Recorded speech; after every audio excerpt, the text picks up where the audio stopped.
I want to talk about something that many of us shout over. I want to talk about something that many of us, quote unquote, pray through,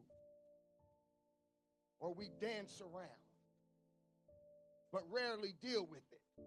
And that's our emotions.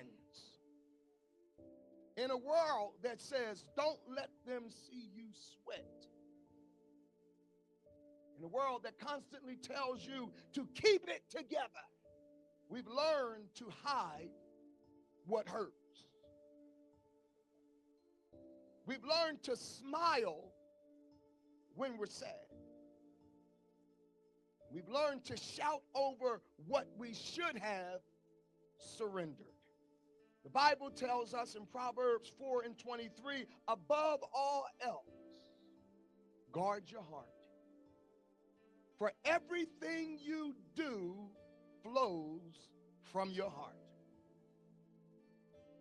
That means your heart, your emotions, your inner world has to be surrendered to God. Are you with me? I want to deal with the religious spirit, because your emotions or your inner world is not a distraction from your spirituality. We have been conditioned to rebuke our inner thoughts, our inner feelings, because the church said when you show how you feel, you're not operating in faith. That's not what the word says. This is why we have mad Christianity. Christianity gone wild. People sitting in chairs, in pews for years, but going home from a church experience still angry, still toxic, still backed up. And when you try to share what's going on the inside of you, churchy folk have said, oh, just have some faith.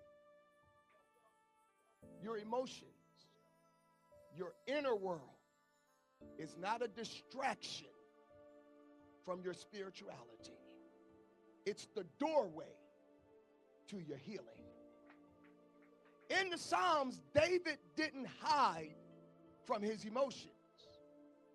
He brought them to God. As a matter of fact, the Hebrew culture did not separate, watch this, emotion from worship. To lament or to weep or to shout, all were acts of faith. When we look at David, the mighty man of valor, the Bible said he was a man after God's own heart. David, y'all remember that David? That same David had a man killed to get to his wife. That same David. Same David who God said, he's a man after my heart. He's a man like me. God said that about a man who had another man killed so he can get to his wife. But what I love about David, what made him a man after God's own heart, is because David knew with all of his issues that his deliverance was in his return to God. He knew with all of his shortcomings and his failures and his bad judgment calls, with all of his bad decisions, David knew that in order for me to be healed, I got to go back and be honest with God